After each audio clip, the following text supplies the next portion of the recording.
오늘 날씨, 좋은 날씨 주신 하나님께 감사드리고 성지 설명을 해드리도록 하겠습니다. 원래는 기도하고 이제 성지 설명해 드리는데 가장 큰 기도를 마쳤잖아요. 그래서 따로 기도를 하지 않고 성지 설명해 드리도록 하겠습니다.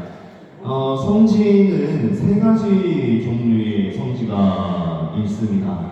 첫 번째는 순교지로서의 성지, 그러니까 신자들이 순교를 이룬 곳, 순교를 하시는 곳이 순교터로서의 성지가 있고요. 그리고 그 순교자들이 묻힌 무덤이 있는 성지가 그 두 번째가 되겠고, 그리고 마지막은 성인 성녀들의 발자취가 남겨져 있는 성지가 그 세 번째 성지입니다. 여러분들이 라마인 성지 다녀오셨다고 했잖아요. 라마인 성지는 우리가 상식적으로도 잘 알고 있다시피 우리나라의 첫 번째 한국인 신부님 김대건 안드레아 신부님께서 제주도에 상륙하셨다가 다시 내륙지방으로 올라오시면서 내륙지방의 첫 번째로 사진이 잘 안 나오는데 이렇게 해야지 고민되니까 그 사진을 나중에 찍어주시고요. 우리나라의 내륙지방의 첫 번째로 발디딜 곳이 익산 라바이 성지입니다. 그래서 여러분들이 다녀오신 그 라바이 성지는 성인의 발자취가 남겨져 있는 성지가 되겠고, 여기는 여산 성지는 신자들이 순교를 한 성지, 순교터로서의 성지가 되겠고요. 그리고 이제 전주 쪽의 지금 여기가 전주 쪽 북부, 전라도 북부거든요. 전호성지는 여산에서 순교하신 신자들이 묻혀 계시는 무덤으로서의 성지이니까 전호성지가 되겠습니다. 그러니까 전라도 북부 성지는 그 세 가지의 종류가 다 모여있는 곳이 여기가 되겠죠. 1866년에 흥선대원군의 병인박해가 발생합니다. 그런데 그 병인박해가 한 해 끝나지 않잖아요. 계속해서 연장되면서 전국적으로 박해가 연장됩니다. 여기는 1868년에 무진박해가 여산을 중심으로 크게 일어났습니다. 근데 왜 하필 여산이 그렇게 박해의 중심지가 됐고 그렇게 큰 박해가 발생했는가 라고 물어보실 수가 있어요. 그 조선 왕조 아시죠? 태정, 대세, 문단세, 예성, 연중, 임명서, 광인율, 수성현 이렇게 나가고 있는데 제 6대왕 단종이 치세가 그렇게 길진 않는데 단종의 왕비가 정순왕후입니다. 조선 왕조 역사 안에서 정순왕후는 2명 있어요. 한 명은 천주교를 대대적으로 박해했던 정순왕후 김씨, 조선 말기죠. 그리고 한 명은 아까 말씀드린 대로 6대 임금 단종의 왕비 정순왕후인데 여산송씨입니다. 본관이. 그래서 조선 왕조의 왕비의 출신지라고 해서 사형을 판결 내릴 수 있는 부사가 여기 성당 옆에 동원에 구임해서 오게 됩니다. 그래서 그 동원 건너편에 보시면 지금은 초등학교가 하나 있는데 신자들이 이제 여산 중심으로 지금 충청도의 진산, 금산, 천호 그리고 고산에서 체포되어서 이 감옥에 갇히게 되죠. 그리고 거기에서 굶주려서 돌아가시는 분도 계시고, 그리고 못에 있는 솜으로 이제 버티시다가 돌아가시는 분도 계시고, 그리고 특징적으로 동원 앞에서는 백지사 당하게 됩니다. 백지사라고 하니까 그 어떤 국사 선생님은 절터냐고 그렇게 물어보시는 분도 계시는데, 예, 그 사자는 절 사자가 아니고 그 사자가 아니고 죽을 사자에서 백지사라고 하는데 다른 말로는 도무지사라고 부릅니다. 왜 우리가 도무지 앞을 볼 수 없다, 도무지 모르겠다라는 그 말이 도무지사에서 유래되었다고 합니다. 지금 말로는 창호지 아시죠? 그 신랑 신부가 첫날 밤에 할 때 그 뻥 뚫어가지고 이제 이렇게 뚫리는 그 창호지로 이제 순교를 하시는데, 신자들을 무릎을 꿇리고 그 뒤에 말구뚝이나 나무에 다 연결을 한 뒤에 머리를 풀어헤쳐서 얼굴이 하늘을 향하게 합니다. 그리고 거기에 물을 뿌리고 그 창호지를 한 장, 두 장, 세 장, 네 장 올려서 천천히 지식사하게 만든 곳이 여기 여산 동원 앞에 백지사터이고요. 그리고 성당을 벗어나게 되면은 시장하고 숫정이 성지가 있습니다. 숫정이 성지는 전주 교구에 두 군데가 있어요. 전주 숫정이, 여산 숫정이. 그래서 멀리서 오시는 분들이 이 숫정이 성지를 되게 헷갈려 하시면서 전주에 가셔서는 여기가 여산이 아닌가벼 하신 분도 계시고, 여산에 오셔서는 여기가 전주가 아니에요 하신 분도 계시는데, 예, 숫정이 성지가 두 군데 있는데, 숫정이 성지는 동네 근처에 숲이 있다 또는 나무가 많이 우거졌다라는 우리나라 말입니다. 시장과 숫정이 성지에서는 참수형으로 순교를 하시게 되고요. 그리고 성당을 벗어나게 돼서 오른쪽 한시 방향으로 보시면 부서관학교 관사가 있습니다. 그 아파트가 있는데 거기에서는 큰 나무들이 많이 있어서 교수형으로 신자들이 순교를 하시게 되죠. 근데 지금은 이제 그 군부대이기도 하고, 그리고 본인들이 살고 있는 집인데 거기가 사형터라고 하면은 집값 떨어진 소리가 많이 들리잖아요. 그래서 그 사형터라는 표시가 따로 되어 있지 않습니다. 거기는 뒷말이라고 교수형으로 순교를 하시고, 그리고 순교한 그 신자들의 시신을 강에 내다 버립니다. 네. 아니면 살아있는 채로 강에 내다 버리는 여산 배다리, 지금은 여산교라고 있고요. 그리고 군사가 있으니까 군부대가 있었을 거 아니에요. 그 군부대에서는 군사들이 활 훈련한다고 신자들을 이제 광역으로 세워서 활로 쏴서 죽이는 그 기근터가 이렇게 있습니다. 그래서 그 세계적으로 드물게 여러 가지 방법으로 순교를 했던 곳, 그리고 그 지자체 자체가 순교터가 되는 곳이 드물게 여기 여산이 되겠고, 그리고 조선시대에서는 배역죄를 사용하고 나서, 죽이고 나서 그 배를 완전히 끊어버립니다. 그 초남이 성지를 가보시면 파가 저택이 있는데, 복자 유황검의 저택을 이제 집을 다 무너뜨린 뒤에 거기에 연못을 만들죠. 그러면 이제 그 배가 완전히 끊기게 된다는 겁니다. 그래서 초남이 성지를 가보시면은 우리나라 첫 번째 순교자 윤진충 바오와 권사근 야고보와 윤지연 프란치스코 복자의 유해가 모셔져 있고, 그리고 복자 유황검의 그 타가저택이 초남이 성지에 있습니다. 그리고 여산에서는 이제 그 시신들을 이제 방치를 하는데, 배역죄인이 죽어서도 하늘을 바라보지 못하게 얼굴을 땅에 묻은 채로 방치를 하게 되죠. 그래서 나중에 발굴했을 때, 시신들을 발굴했을 때 얼굴이 땅에 묻은 채로 발굴이 됩니다. 그리고 그 중에서 천호에서 체포돼서 여기서 순교하신 분들이 지금 천호 출신 신자들을 수습해서 지금의 천호산을 넘어서 천호성지에 모셔두게 되죠.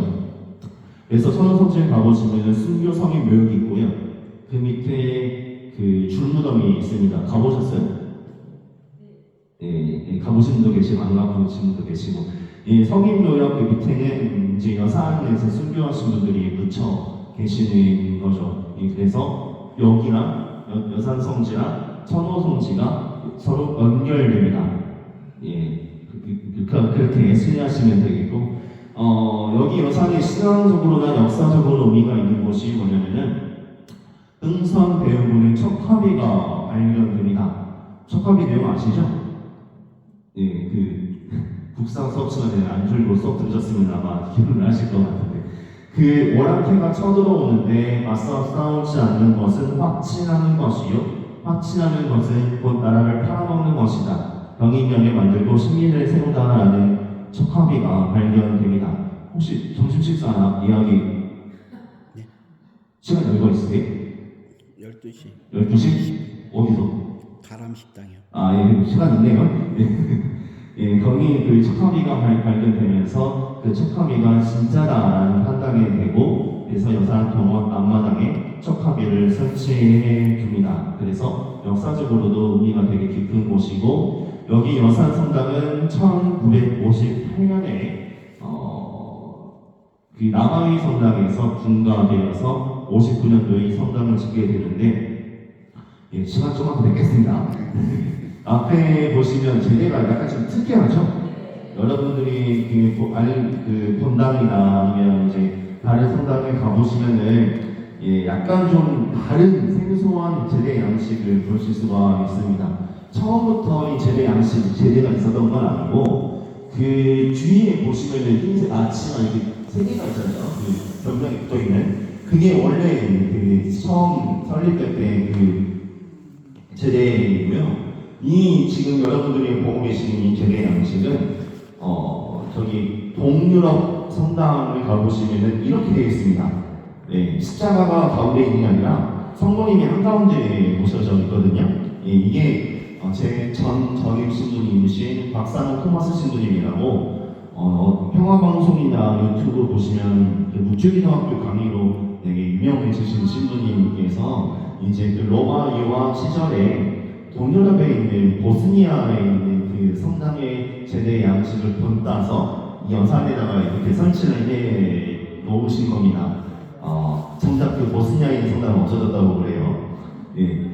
맨 위에 저기 산신령 같은 양반, 도사님 같은 분, 그분은 성부 하느님을 상징하고 있고, 그리고 비둘기는 말씀 안 드려도 잘 아실 겁니다. 성령을 상징하고 있고, 그리고 천사 두 분이 있고요. 그 밑에 성모님이 모셔져 있잖아요. 근데 성모님이 이러고 있어요. 성모님께서 S라인 뽐내려고 자랑하려고 그러고 있는 것이 아니라, 순교자들이, 신자들이 결박당할 때, 체포당할 때 손이 모아진 순교자의 모후라고 알려져 있습니다. 그래서 여산의 주보가 순교자의 모후가 되겠고, 그리고 여러분들 기준으로 왼쪽에 계시는 분, 지팡이랑 열쇠를 쥐고 계시는 분은 베드로 사도가 되겠고요. 그리고 오른쪽에 계시는 분은 칼과 성경을 쥐고 있잖아요. 바울로 사도가 되겠습니다. 그리고 성모님 밑에는 조각이 있잖아요. 성모 칠고라고 알려져 있습니다. 성모 칠고이고, 그 가운데에는 성체가 모셔져 있는 감실이어서 삼위일체 하느님이 여기 제대 양식이 다 있고, 그리고 감실 아래에는 저기 그 우리나라 첫 번째 한국인 신부님 김대환 안드레아 신부님의 유해가 모셔져 있습니다. 그리고 제대가 두 개 있잖아요. 1963년 제2차 바티칸 공유회 이전에는 사제가 어디를 보고 이사합니까? 벽을 보고 라틴 말로 이사를 하죠. 근데 이제 제2차 바티칸 공유회 이후에 이제 사제가 신자들과 함께 얼굴을 마주보면서 이사를 할 수 있게 되고, 그리고 한국말이면 한국말, 영어면 영어, 프랑스말, 스페인말로 이사를 할 수 있게 되면서 이제 제대가 앞으로 나오게 되죠. 그래서 옛날 성당들을 가보시면은 제대가 벽에 붙어 있고, 이 앞에 나와 있는 제대가 하나 더 있는 걸 볼 수가 있습니다. 그리고 더 옛날 성당을 가보시면은 남아위 성당도 가보셨겠지만은 중간에 기둥이 있잖아요. 성당 기둥이 있고, 이제 그 중간에 벽이 있었던 흔적이 남아 있습니다. 그게 왜 벽이 남아 있는지 아십니까? 남녀 7세 부동석. 그 우리나라에만 있는 그런 문화인데, 이제 벽이 가려져 있어가지고 오른쪽에는 형제님들, 왼쪽에는 자매님들이 이제 그 미사를 이제 볼 수 있도록 그렇게 벽이 남아 있는 성당이 돼제 성당입니다. 전주교구에 돼제 성당 보시면 마루바닥에 아직도 벽이 설치되어 있습니다. 예, 그렇게 옛날 성당들은 되어 있고요. 여기서는 이제 제대가 두 개 있는 걸로 이제 보시면 되겠습니다. 예, 그래서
단장님 이게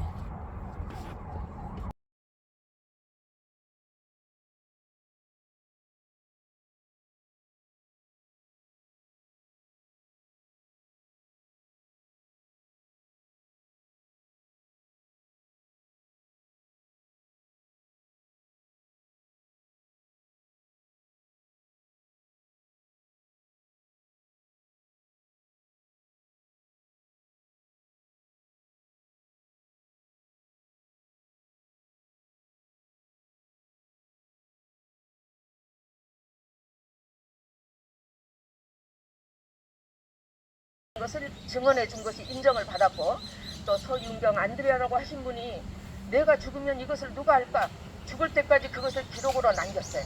그래서 너무 늦게나마 이렇게 인정을 받고 저희 성당이 순교자 기념 성당으로 지정을 받아서 5년 동안의 계획 끝에 이런 아름다운 성기를 조성하게 됐습니다.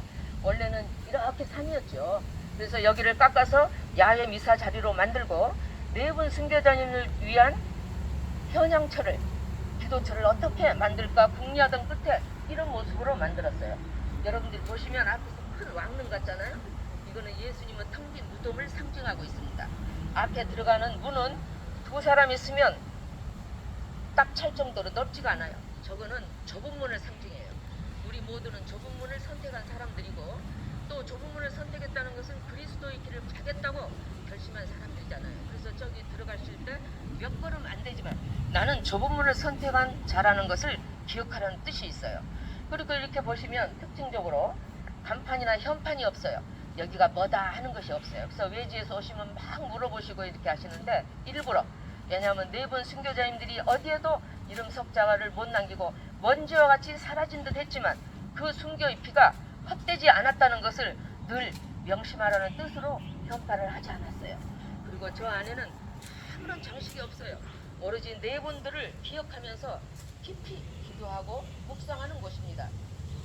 그렇지만 우리 교구에, 우리 광주 교구, 또 우리 성당 교우님들은 정성이 들어간 것은 앞에 두개 세워놓은 돌 기둥, 그것은 우리 사냐에서 60 내지 70톤 되는 거석을 그대로 갖고 와서 깎아서 세웠어요.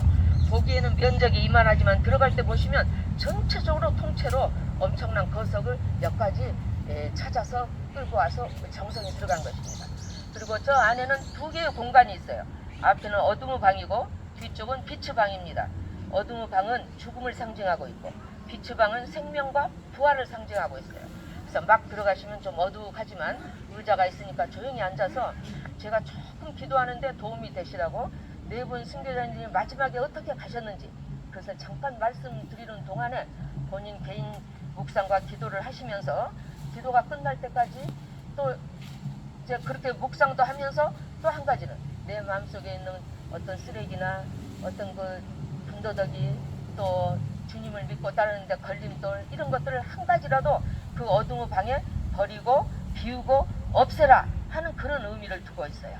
그래서 저하고 같이 들어가시면서 이렇게 이제 네 분 순교자님들에 대한 이야기를 할 때 깊이 기도하시면 되겠고, 또 네 분 순교자님 중에서 세 분의 자손들은 그 자손들이 어디가 있는지, 자손은 맥이 끊어졌는지 알 수가 없어요. 그러나 유치성 안드레아님은 순교자 유치성 안드레아님은 그 막 체포될 당시에 장남은 도망을 쳐서 함께 체포되질 않았어요. 그래서 그 장남은 아버지가 여기까지 끌려와서 그 형장에서 형벌을 받은 것을 다 멀리서 봤지요. 나타날 수는 없잖아요. 그래서 아버님이 돌아가시고 그 뒷날부터 나주 온 사냐를 아버님의 시신 일부라도 수습을 하려고 돌아다녔지만 못 찾고 결국은 이제 돌아갔다 하는 그 기록이 있어요. 그런데 이제 여기가 완공되는 현양차가 만들어지는 소식이 전해졌을 거 아닙니까? 그때 대전 교구에 있는 어떤 신부님이 우리 주교님한테 전화를 하신 거예요. 우리는 거의 완공되어 갈 즈음에 우리들이 무엇을 봉헌을 하겠다고 받아주라고. 우리는 이제 우리 교구에서는 여기는 뭘 하고 거의 완공된 상태였어요. 근데 이제 주교님께서 흔쾌히 허락을 해주셨답니다. 그것이 뭐냐면 거기 그때 알아보니까 대전 교구에 당시에 2004년 당시에 유치성 안대장님 집안에 5분의 신부님이 계셨어요. 그 신부님께서 조상의 시신은 찾지 못했지만 그 순교 뜻을 깊이 새기고 많은 교우님들이 신앙을 가져갔으면 좋겠다 해서 관을 제대로 봉헌하겠다고 하시니까 당황을 했죠. 그러나 당시 주교님께서 흔쾌히 허락하신 이유는 2가지. 지금 저 안에 들어가면 저기 미사 드릴 수 있어요. 저 안에서. 근데 그 제대가 실제 관입니다. 실제 관이에요. 그래서 이제 주교님께서 허락하신 이유는 2가지. 첫째는 누구나 저기 들어와서 기도할 때 그 제대를 볼 것 아닙니까?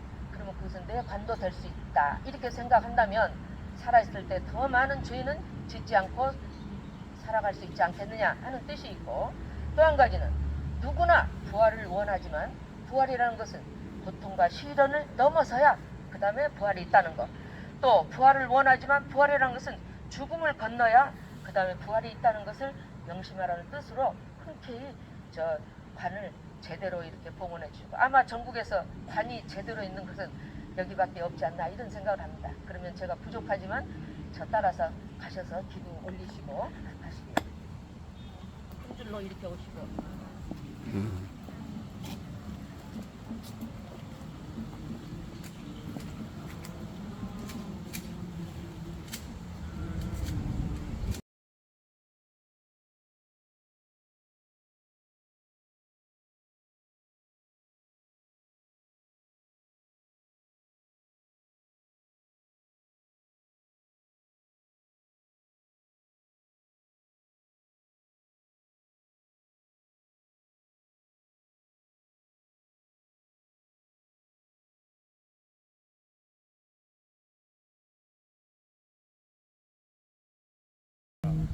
연세가 드셨으니까 건강 얘기나 이런 얘기들은 막 열심히 하면서 사실 내가 체험했던 하느님 이야기들은 우리 안에서도 별로 안 해요.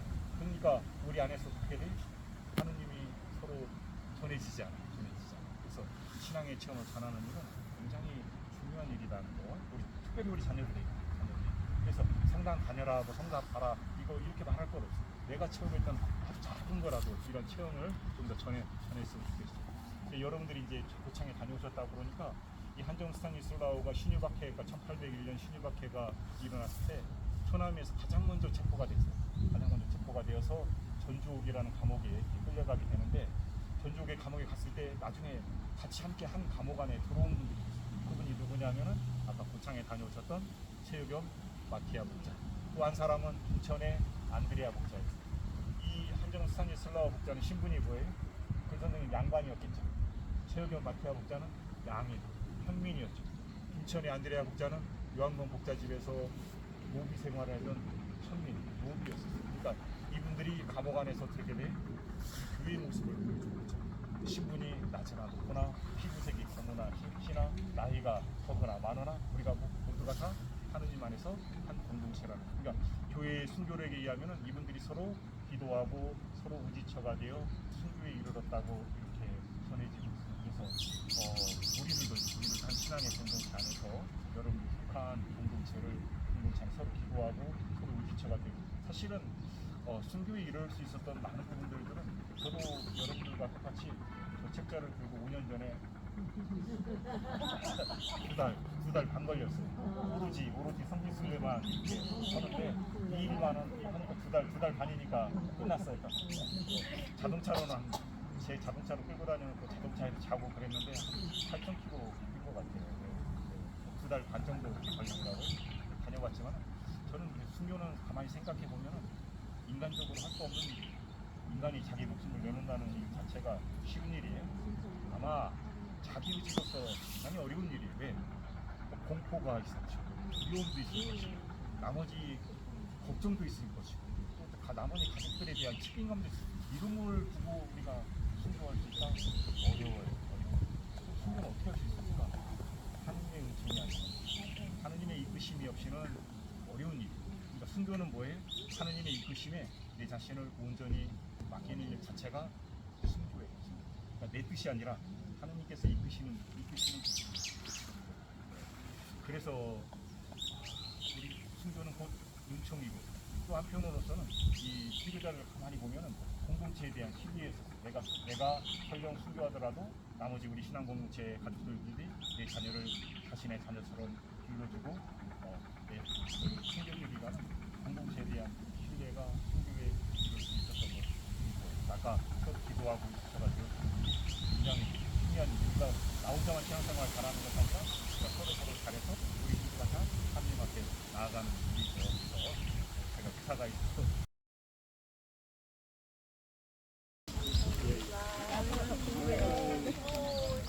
안녕하세요. 안녕하세요. 이제 순교통지에 오신 것을 환영합니다. 오늘 어디 다녀오셨어요? 목포에서 오는 거. 목포에서. 예, 목포에서. 배가 배가짱 드셨다고 하시는 거예요? 그러세요. 이 전라도 지방의 신앙의 출발점은 천왕이라는 여기서 여기 한 아마 여기 끝나고 가시려는 어쩐지 모르겠지만 갔다 왔어요. 천왕이가 말하자면 천왕 지방의 신앙의 출발지가 바로 천왕이죠.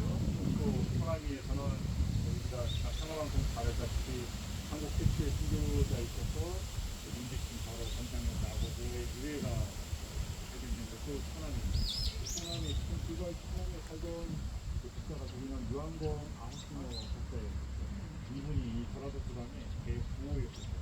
이 전라도 대갑장터 있죠? 영광도 하나 다녔을 때 영광이 이르기까지 이 10개 시군에 밑에서 이분 땅이 없는 데가 없었고 그래서 전라도를 통과하려면 이분 땅을 받지 않고서는 통과할 수 없었다. 저는 하나님께 생각을 해보면 설교에 사직하는 시민이 도대체 설교에 대해서는 알지도 못해요. 그죠? 우리가 하나님에 대해 알지도 못했을 때 어떻게 사람들이 이렇게 신앙을 갖고 정말 신앙의 생활을 할 수 있었을까? 되게 저도 의문이었어요. 지금도 예를 들어서 누구한테 가서 하나님 믿어해서 신당에 다니면 얼마나 좋겠어요? 근데 그때는 쉽게 되었는지 저는 잘 모르겠지만은 가만히 생각해 보니까 유한검 아우스티노 국자의 이분이 대단히 훌륭하셨던 거예요. 이분이 믿는 신앙이라면 나도 또 이분이 어떤 그 삶의 모습을 통해서 참여하는 사람들한테 좋은 평판을 얻었던 것 같아요. 그러니까 그 당시에 많은 분들이 신주들이 몰랐더라도 신앙을 갖고 신앙생활을 해왔던 걸로 같아요. 네, 그러는데 이 유한검 한정 스타니슬라우 국자는 누구냐면은 유한검 아홉시나 국자 집안의 아이들의 글선생님. 우리는 지금 선생님 하면은 별거 아니라고 생각하지만 조선시대 때 자녀의 교육은 부모가 시킨 것이 아니라 글선생님. 조금 없는 집안은 어디 다녔어요? 서당에 다녔어요. 없는 집안은 아니고 있는 집안